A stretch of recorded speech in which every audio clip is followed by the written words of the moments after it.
రామలింగ కవి వద్ద మాట్లాడే రామచిలుకకు తెలియని శాస్త్రమే లేదంటే అతిశయోక్తి కాదేమో.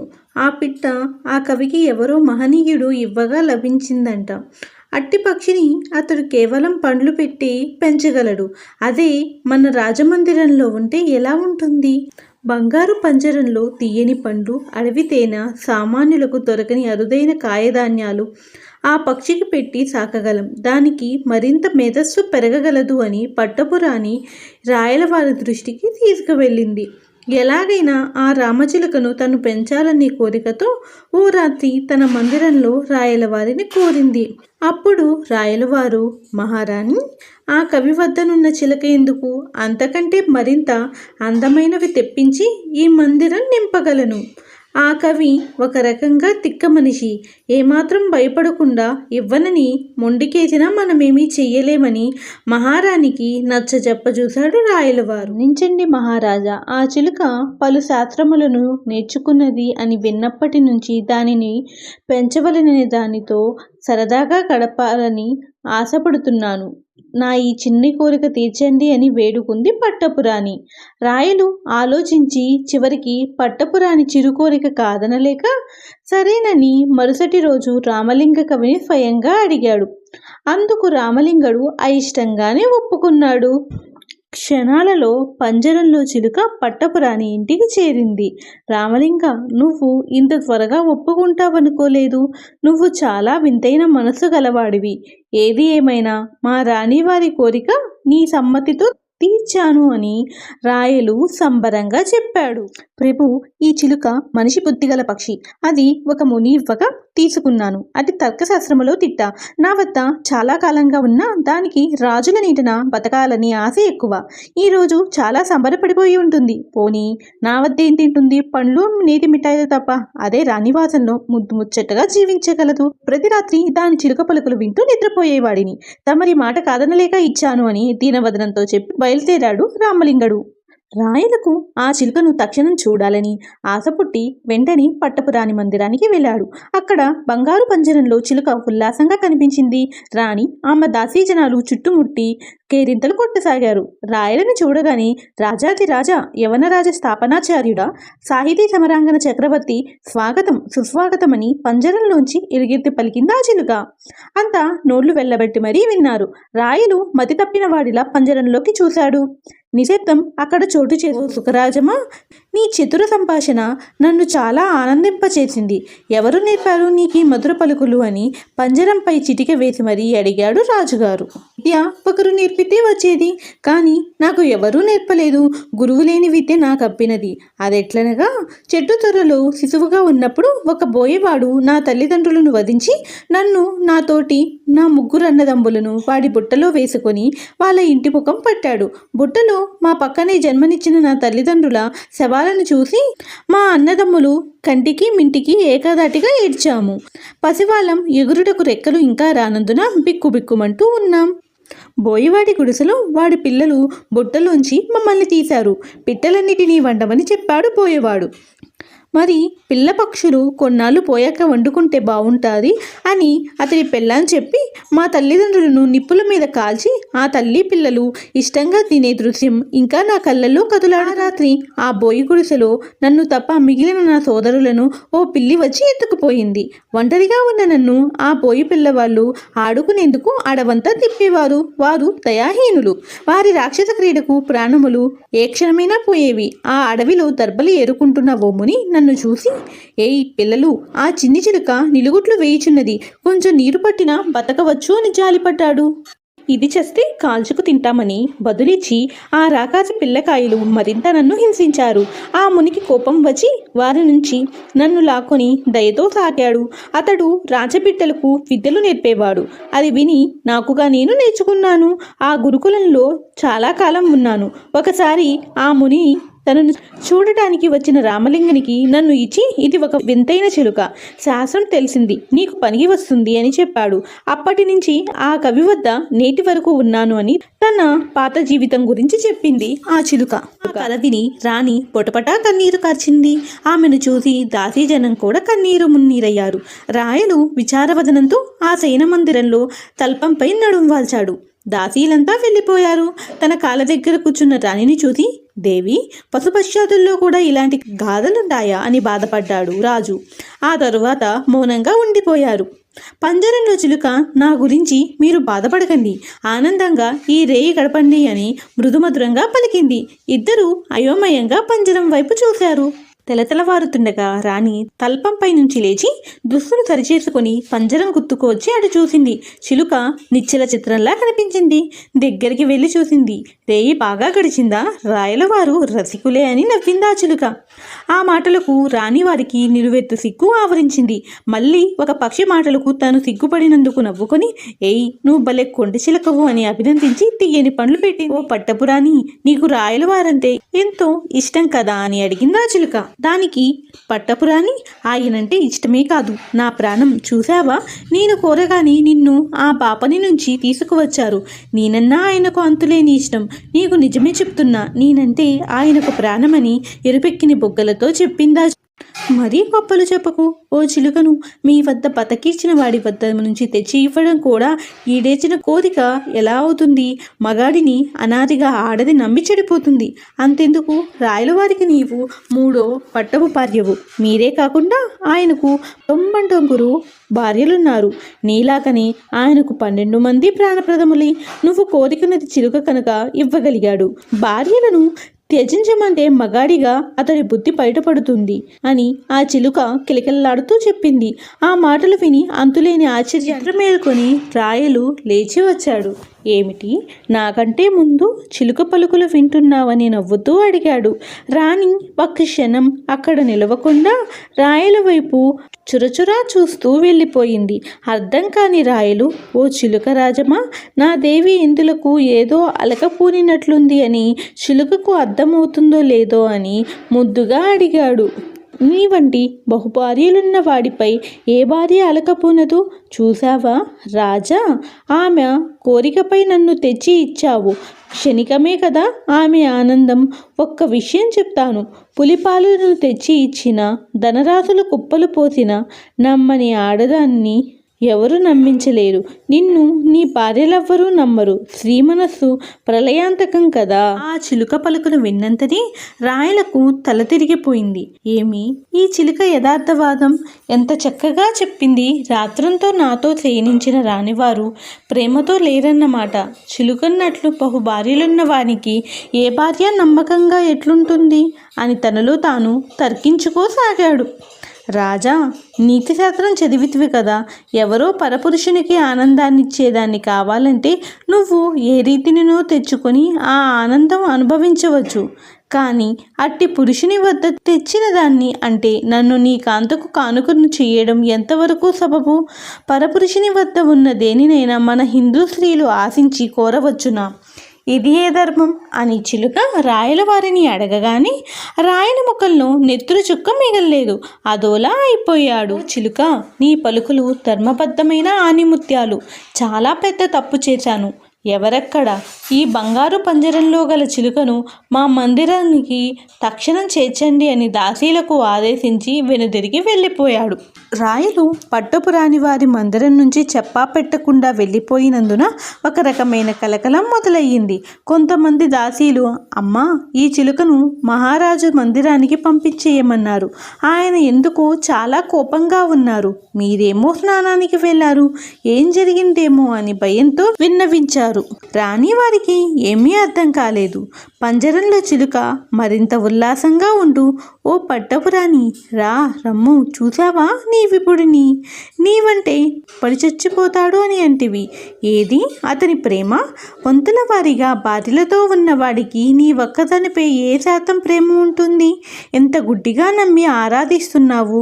నిన్ను చూస్తుంటే ఎనలేని జాలి వేస్తుంది అని అంది. నీతో ఏమైనా అన్నారా? దాచకుండా చెప్పు అని ప్రాధేయపడింది పట్టపురాణి. ఆమె కళ్ళు పెద్దవయ్యాయి. ఓ పట్టపురాణి, నువ్వును ధర్మశాస్త్రంలో చదివావు కదా, పరపురుషుని వినోదాన్ని నువ్వు కోరవచ్చా? నేను రామలింగ కవి వద్ద ఉన్నాను. ఇలా కాకుల్లాంటి నీ దాసీల కల్లో పడ్డాను. వారు అద్భుతమైన రామచిలుక ఉందనడం, నువ్వు ఉచితానుచిత జ్ఞానం లేక ఏకంగా రాయల వారిని కోరడం. బహుభార్యాలోలుడైన ఆ రాజు ముందు వెనకల ఆలోచించక ఆ చిలుకను నీకు తెచ్చి కానుకను చేసినందుకు ఇప్పుడిప్పుడు తను చేసింది తప్పని తెలుసుకొని బాధపడ్డాడు అని రామచిలుక అర్థమయ్యేలా చెప్పింది. పట్టపురాణి ఆ మాటలకు భయభ్రాంతి అయిపోయింది. నేను తెలియక తప్పు చేశాను అని బావురమంది. దాసీలు ఆమెను ఓదార్చారు. అందులో ఒక దాసి, అమ్మా, ఈ దిక్కుమాలిన చిలక వచ్చింది, అనర్థాలు దాపురించాయి. పాడు చిలుక మహారాజు గారికి ఏమేమో నూరిపోతుంది, మేము దూరం నుంచి విన్నామని చెప్పింది చిలుకని చూసి గుర్రెత్తిపోతూ. నిజమే, ఇదంతా ఈ చిలుక ప్రభావమే. ఈ చిలుక నాపై చాడీలు చెప్పి ఉంటుంది. దీన్ని చంపి పాతరేయండి, ఇటు నీచపు పక్షులు బతకరాదు నాకు చెప్పింది మహారాజుపై. నేను నమ్మి ఆయనపై అలకపోని చెప్పకుండా స్నానానికి వెళ్ళిపోయాను. వచ్చేలోగా ఈ ముద్దనష్టపు చిలుక నాపై ఏవేవో రాజుగారికి చెప్పి మనస్సు విరిచింది. అసలు ఇది ఎక్కడ పెరిగింది? తెనాలి రామలింగని వద్ద. అది అతడికి పెంచి పోషించే రాజే లెక్క కాదు. మొన్న మధ్య భువన విజయంలో అందరి సమక్షంలో మహారాజుని ఆడిపోసుకున్నాడట. అట్టి నోటి తీటగల వ్యక్తి పెంపకంలో నీచపక్షికి మనుషుల రాగద్వేషాలు బాగా వంట పట్టాయి. రాజుగారి మనసు విరిగితే అంత త్వరగా అతకదు. ఏం దారి ఇప్పుడు అని పట్టపురాణి తలపట్టుకుని కూర్చుంది. అమ్మా, దీన్ని వండుకుని తినేస్తామమ్మా, మనల్ని ఇంతగా బాధపెట్టిన దీన్ని వదలరాదు. ఒక దాసి ఎరుపెక్కిన కళ్ళతో చిలుక పంజరం వైపు కసిగా చూస్తూ అడిగింది. మరి మహారాజు అడిగితే అని రాణి భయం వ్యక్తం చేసింది. మీరు భయపడకండి, పంజరం తెస్తుండగా తప్పించుకుపోయింది అని చెప్తే సరిపోతుందమ్మా. ఓసి దాసి, నన్ను చంపే శక్తి నీకుందే. నేను యథార్థవాదిని, అందుకే లోక విరోధిని అయ్యాను. నేను ధర్మశాస్త్ర పారంగతుడును. నన్ను నిర్జించిన మీకు పుట్టగతులుండవు. శ్రీబుద్ధి ప్రళయాంతకమని ఊరకనే పెద్దలు చెప్పలేదు. ఓ రాణి, నీ వెనుక కూటికి చేరిన దాసీ జనాల మాటలను పట్టించుకోవద్దు. ఇప్పటికైనా నీ పురుషుని ఆదేశాలను గౌరవించి నన్ను రాయల మందిరానికి చేర్చు. ధిక్కరించి మళ్ళీ తప్పు చేయకు అని ఆ చిలుక పట్టపురాణితో అన్నది. చిలుక మాటలు విని పట్టపురానికి పట్టరాని కోపం వచ్చింది. దరిద్రపు చిలుక, నీ గొంతు ఈ మందిరంలో నేను వినకూడదు, నా ఉసురు నిన్ను దహించి వేస్తుంది అని ఇంకా ఏమేమో అంటుండగా జయము జయము రాణి వారికి అని వినయంగా నిలుచున్నాడు కోత్వాలు. ఒక పత్రం చదివాడు. అది విని అంతా ఆశ్చర్యపోయారు. ఈ క్షణం నుంచి పట్టపురాణి హోదా నుండి తొలగింపబడి కేవలం రాణిగా మాత్రమే మహారాజు గారు గుర్తిస్తున్నట్టు ఆ పత్రంలోని సారాంశం. అంతవరకు 120 మంది దాసీ జనాలతో కలకల్లాడిన ఆ భవనంలో కేవలం 21 మంది దాసీలు మాత్రమే మిగిలారు. రాజుగారి ఆదేశాలు క్షణాల్లో అమల్లోకి వచ్చేశాయి. శోకమూర్తి అయ్యింది పట్టపురాణి. ఆమె చుట్టూ మిగిలిన దాసీలు కూర్చొని ఆమెను ఊరడించసాగారు. అందించండమ్మా, మాకు రాణివాస ప్రవేశం నిషిద్ధం, కానీ ఉన్నపలంగా మహారాజు గారే ఆదేశాలు అమలు చేయమన్నారు. చివరగా తమ వద్ద ఉన్న బంగారు పంజరంలో గల చిలకను అత్యంత జాగ్రత్తగా తీసుకురమ్మన్నారు. తీసుకుపోదునా తల్లి అని కోత్వాలు చేతులు కట్టుకొని అడిగాడు. ఓయి, ఇదిగో ఇక్కడున్నాను. నీవు ఏ కొంత ఆలస్యం వచ్చినా నా ప్రాణాలు నిలిచేవి కావు. ఇక్కడ దాసీ జనాలు శ్రీమూర్తులు గారు, కసాయిలకు ప్రతిరూపాలు. చిన్ని చిలుకను నన్ను చంపి తినే వరకు వెళ్ళారు. ఎటులను ఆ మాట ఈ మాట చెప్పి ఇంతవరకు నా బతుకు బతికి తిని అని చెప్పింది చిలుక. కోత్వాలు అంతులేని ఆశ్చర్యంతో పంజరం వైపు చూడసాగాడు. అలా మాట్లాడే చిలుకను చూడడం ఇదే మొదటిసారి. అమ్మా, ఈ జుహురు నిసా వలన మీకు ఇన్ని కష్టాలు వచ్చాయి. ఖతర్నాక్ చిలుక గురించి చెప్పాను, పాపం ముచ్చట పడి తెప్పించుకున్నారు. ఇది పాగల్ పంచి అంటే పిచ్చి చిలుక. మొత్తం మహల్ గలీజ్ చేసింది. రాజావారితో మీకు లడాయి పెట్టింది. రాజావారికి మీరు సచ్ బోల్తా హూ, ముజ్కో ఆజ్ఞా దీజియే అని కళ్ళనీళ్లు తిప్పుకొని మరీ అడిగింది ఒక దాసి. ఏ సాయిబుల పచ్చి, నువ్వు వచ్చి రాని తెలుగు ఉర్దూ కోతల కలగలిపి రాయల వారికి చెప్తే ఈ రానమ్మకు మంచికి బదులు బహుత్ బురా చేస్తావు. అసలే తోక తక్కిన పాములా ఉన్న రాయలు వారు మీ సాయపుర పద్ధతిలో మన రానమ్మకు తలాక్ తలాక్ తలాక్ అని 3 సార్లు చెప్పేయగలరు అప్పుడు ఈ చిన్ని రాణివాసం ఉండదు, ఏ ఊరవతల విడిదికే పరిమితం అవుతారు అని పంజరంలోంచి పెద్ద గొంతుతో చెప్పింది ఆ చిలుక. జుహురున్నిసా కోపంతో పండ్లు పటపటా కొరికి చుప్ బద్మాష్ మారులుంగా అని చిలుకపై కస్సుమని అరిచి ఇటు తిరిగి, అమ్మ, ఈ పిచ్చి చిలుక తలాక్కని కూసింది అంటే ఏమిటో మీకు తెలుసా? తలాక్కని 3 సార్లు చెప్తే శాశ్వతంగా విడిపోవడం మా ముస్లింలలో ఉంది. ఈ చుప్పనాతి చిలుకకు మా మతం మీద కూడా పట్టుంది. దీని మాటలు వింటే గుస్సాగా ఉంది అని కళ్ళు తుడుచుకుంది. ఆ పక్కనే ఉన్న కటకానికి చెందిన ఓ దాసి చిలుకను చీదరించుకుంటూ కదోగు జిపో కాహికి గోడో దోయిపో కాహికి అని చెప్పి బాధపడింది. ఏమంటున్నావు? నాకు ఒక్క ముక్క అర్థం కాలేదు, జుహురున్నిసా అడిగింది ఆ ఓడ్రపు దాసి అమ్మాయి వరియా మాటలకు. పంజరంలో రామచిలుక రెక్కలు టపటపలాడిస్తూ, నన్ను అడుగు, నేను చెప్తాను. ఆ దాసి కటకానికి చెందింది అంటే ఓడ్రపు భాష అమ్మాయి. కూసింది అంటే అడుసు తొక్కనేలా కాలు కడగనేలా అని అర్థం. ఆ దాసి వచ్చింది ఓడ్రపు దేశం కటకం నుంచి కనుక పట్టపురాణి అన్నపూర్ణాదేవికి పుట్టింటి వారిచ్చిన దాసీ జనాలలో ఈమె ఒకటి. ఆ పట్టపురాణి వారితో ఏం సరిపడలేదు ఏమో కానీ ఈ రాణివాసానికి వచ్చింది అని చిలుక ఆ ఓడ్రపు దేశపు దాసీ గురించి మొత్తం వివరించింది. అంతా హడలెత్తిపోయారు. ఓర్నాయనో, ఇది తగోలమారి చిలకే కాదు, దీనికి తెలియని భాషే లేదు. ఈ విజయనగర సామ్రాజ్యంలో తెలియనిది లేనట్టుంది. దీని నోట్లో నోరు పెడితే ఇది మన నోట్లో ఇంత గడ్డి పెడుతుంది. కోత్వాలయ్య, దీన్ని తీసుకుపో అని ఓ తెలుగు దాసి చెప్పి పంజరం చేతికందించింది. ఏమేవ్ తెలుగు పిల్ల, నువ్వు కార్యవాదివి, నన్ను ఎలా వదిలించుకున్నావో.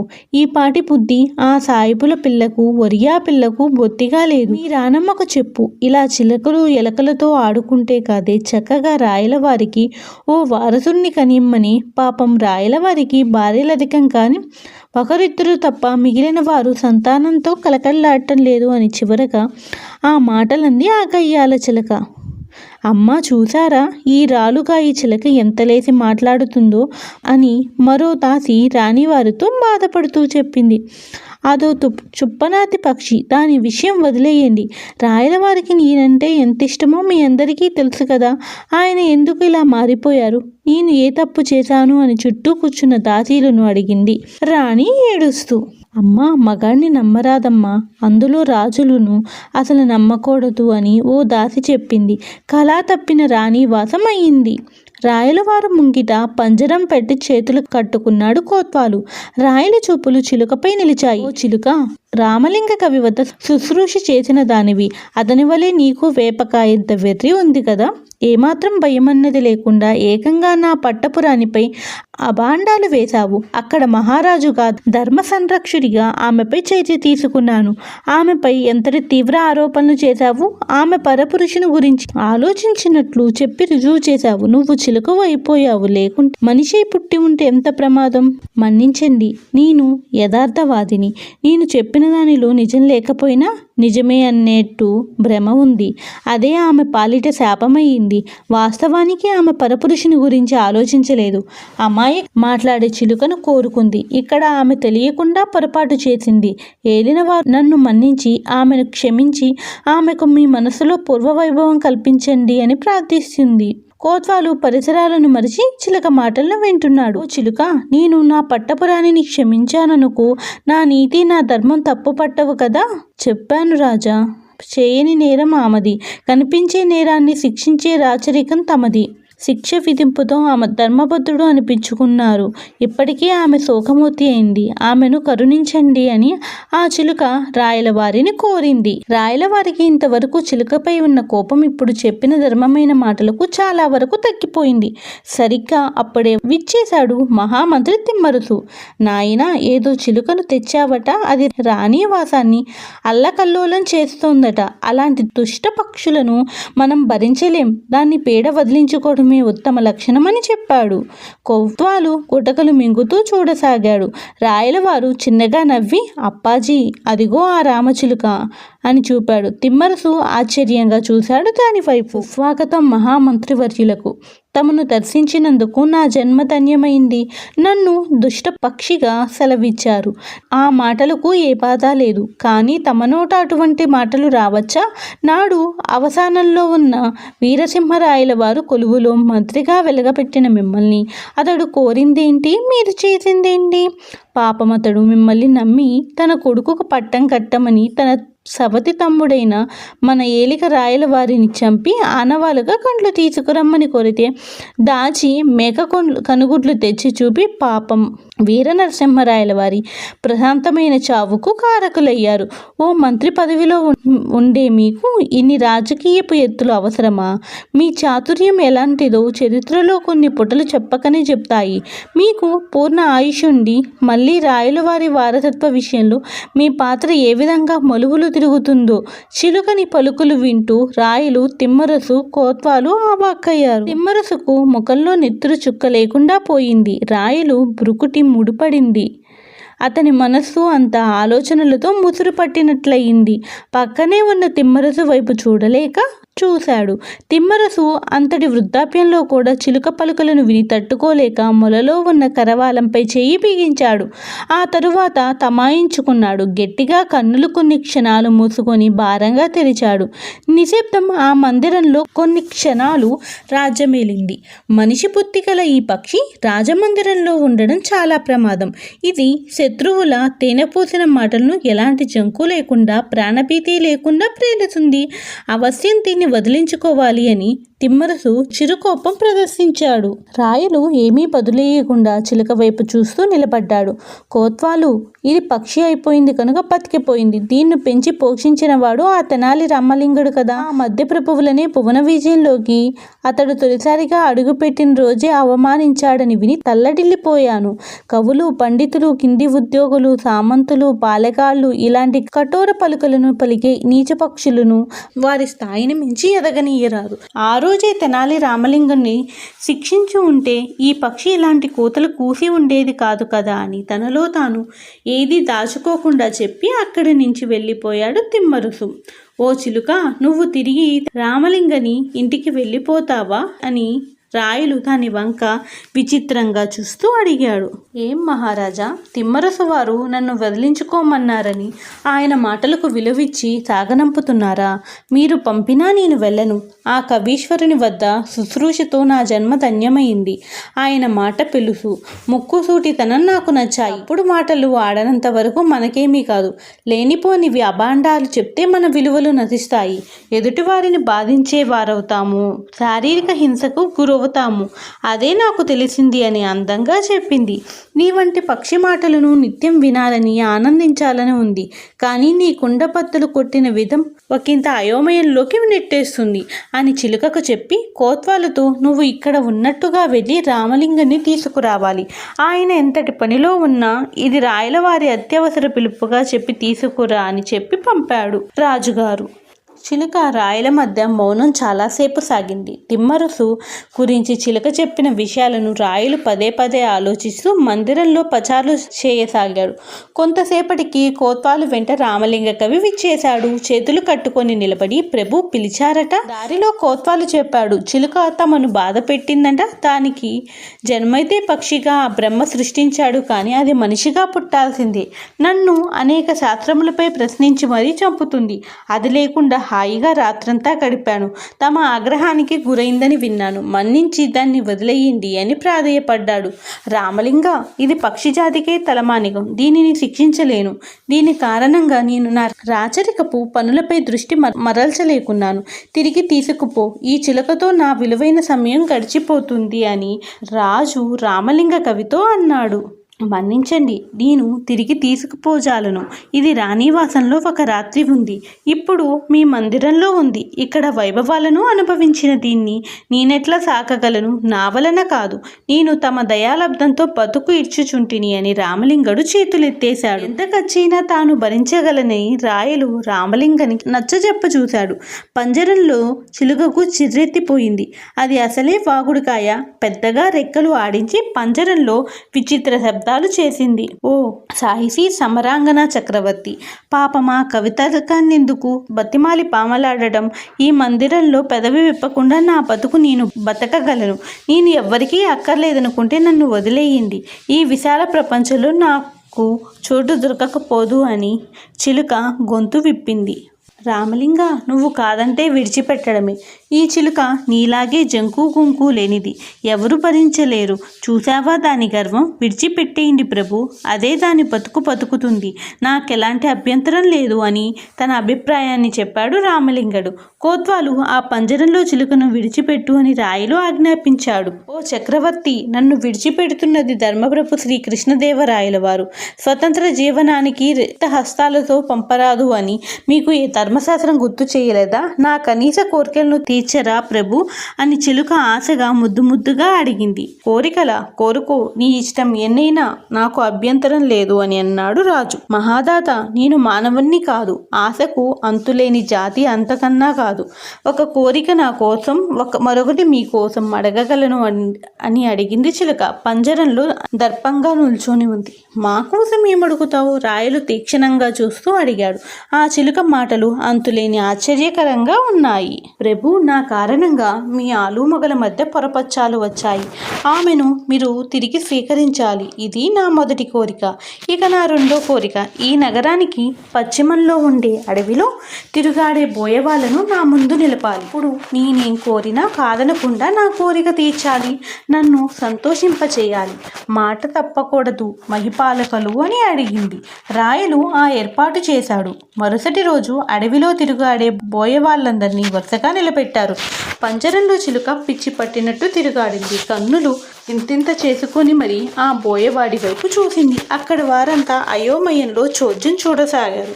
చిలుక ఒక బోయవాణిని గుర్తించింది. గుర్రెత్తిపోయింది. చిక్కితివిరా నరాధమా, ఇక నీకు బతికే దారి లేకుండా చేస్తాను అని అన్నది. చేత విల్లంబులను పట్టుకుని పిడికెడు మాంసపు ముద్దగా లేని మా వంటి అల్ప శాకాహార పక్షులను వధించినందుకు తగిన శిక్ష నీకై కాచుకుని ఉంది. అదే మరణదండన అని కసిగా తర్కించుకుంది.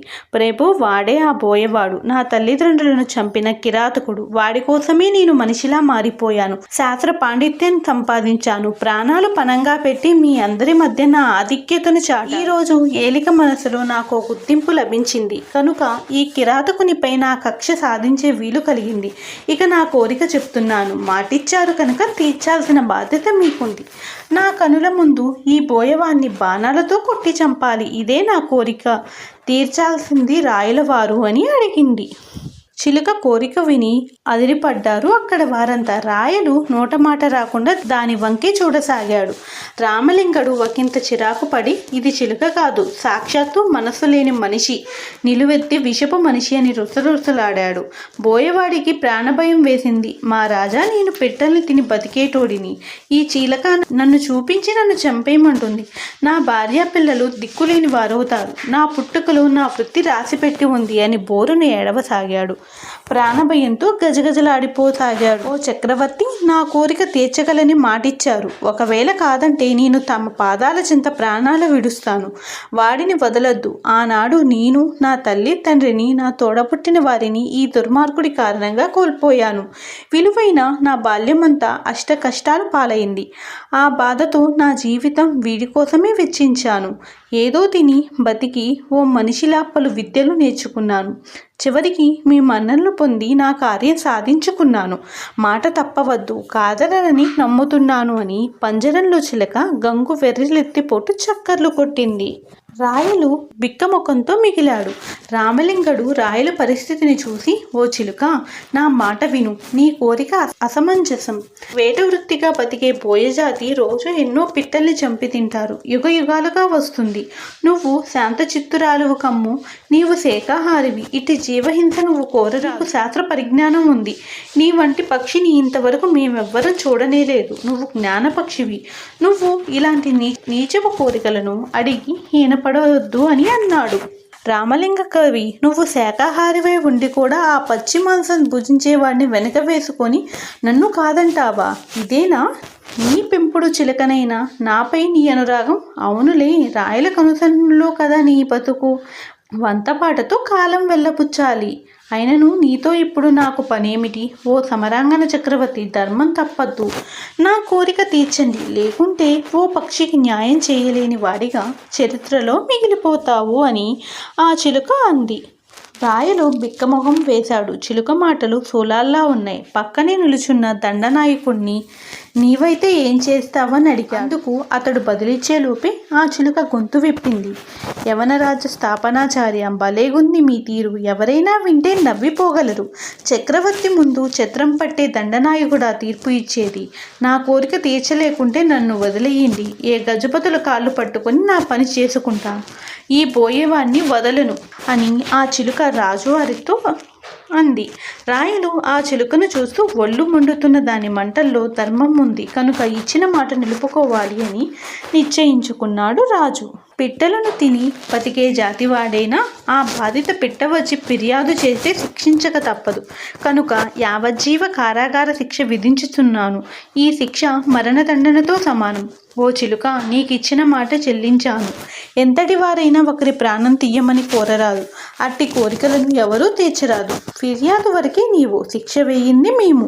నీకు తెలియను కదా రాజు రాజధర్మం. ఇక నువ్వు యథేచ్ఛగా స్వతంత్ర జీవితాన్ని గడుపు అని చెప్పి పంజరంలో చిలుకను తానే వదిలేశాడు. చిలుక బయటికి వచ్చి, మీ ధర్మం ప్రశంసనీయం, కానీ నా కోరిక తీరలేదు. కొన్నాళ్ళు తర్వాత ఆ బోయవాణిని విడిచిపెట్టండి. అక్షర జ్ఞానం లేని వాడికి ఏం తెలుస్తుంది? ఒకవేళ వాడికి బుద్ధి వచ్చినా ఏమి లాభం? చచ్చినా నా బంధువులు తిరిగి రారు.